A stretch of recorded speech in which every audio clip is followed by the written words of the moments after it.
What's up, guys? It's been a couple weeks since my last vlog, but I wanted to get into it again today just because of what happened yesterday. Yesterday was Kobe Bryant's last game ever in the NBA, and it was really fascinating. I didn't get to watch it live, but I recorded it and watched it this morning. I was curious to watch it because of the relational aspect and just kind of to see who was there to see Kobe's last game, who was going to pay all that money to go into the Staples Center and be a part of that. But I know the big knock on Kobe is that he's not a good teammate and that he makes decisions that really kind of lead to isolation.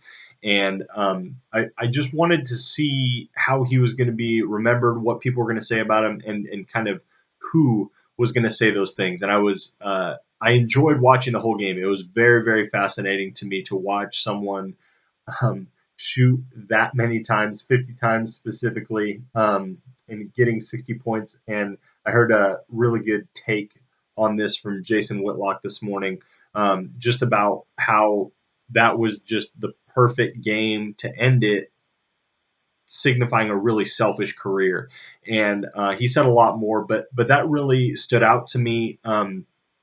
And then it got me to thinking and being self-reflective on just kind of relationships in general. And so I wanted to do a vlog about it today, the day after Mamba Day, hashtag Mamba Day. And there's a lot of people that really like Kobe Bryant and were really happy to see him have the kind of game that he had, and really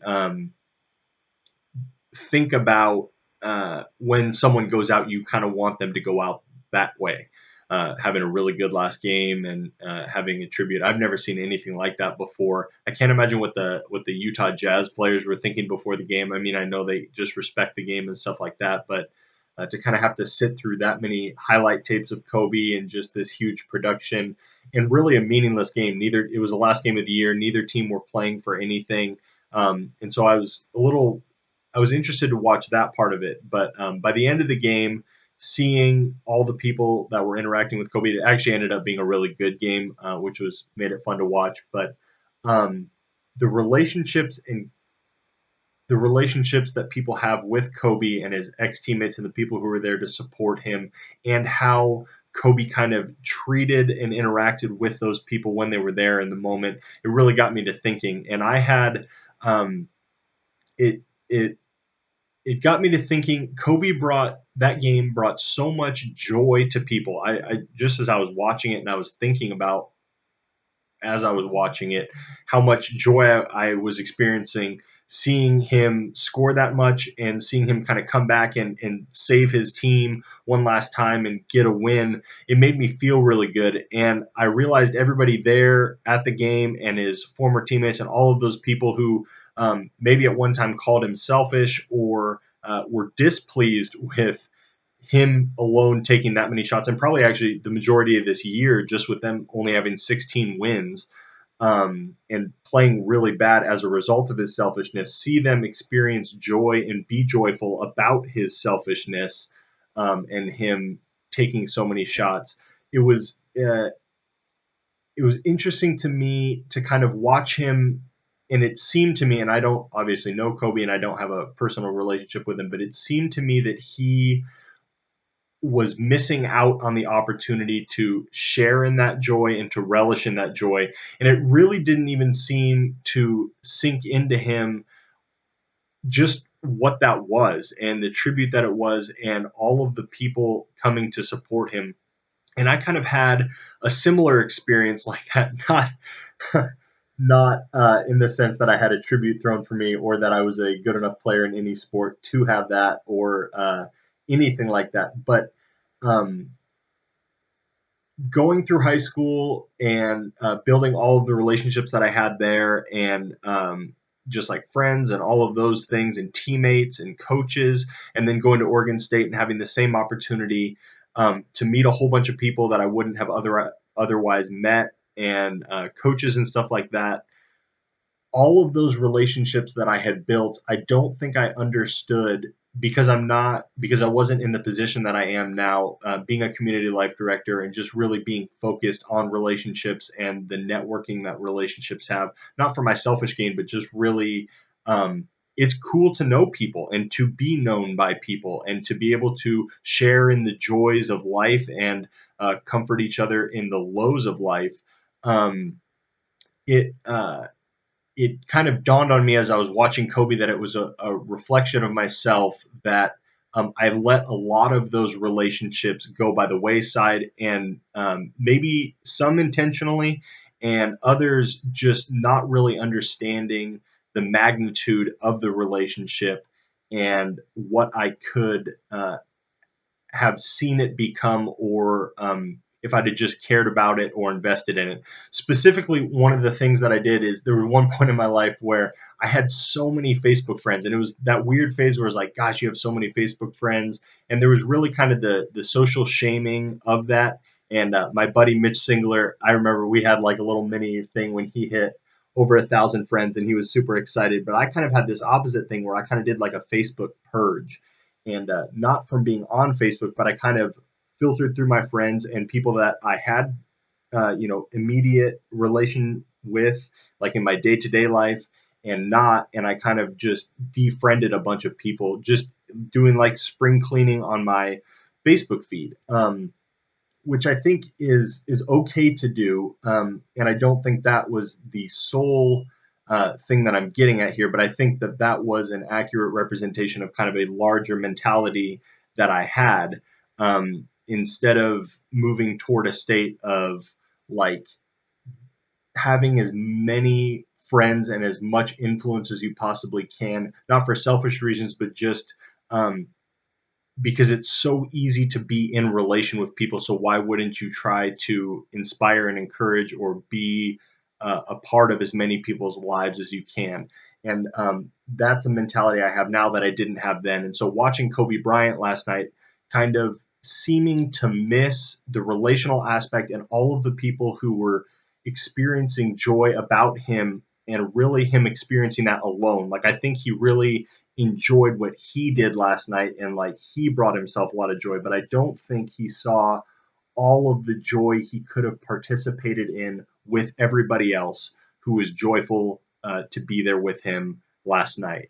um, so for me, it just got me thinking, and I really regret doing that, kind of purging my Facebook friends like that, and now I just kind of accept everybody, because I see a lot of value in being able to spread and cast my net to as many people as I can, um, just because I see value in relationship and going through life with people, and so.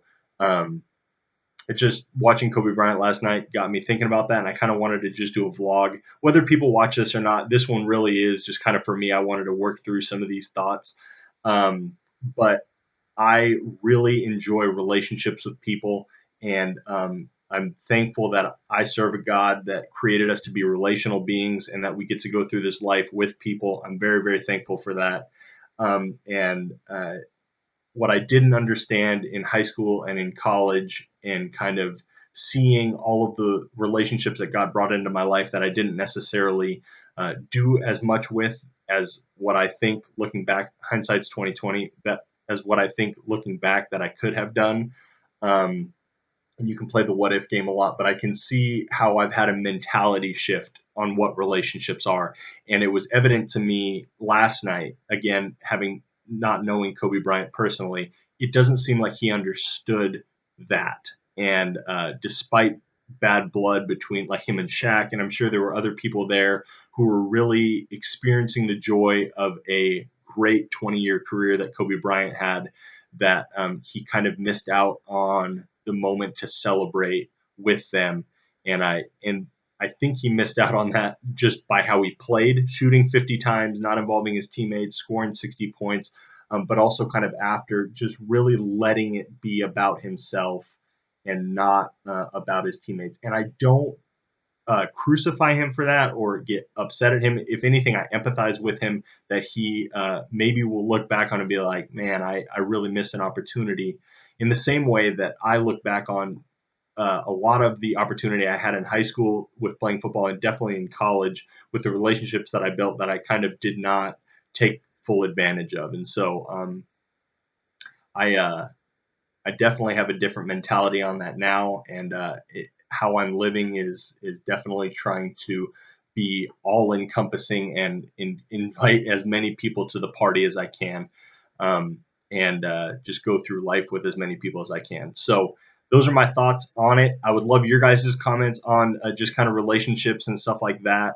If you have those things, but I really just kind of wanted to work through this and do a vlog on relationships, especially because of what happened on Mamba Day yesterday with Kobe Bryant's last game.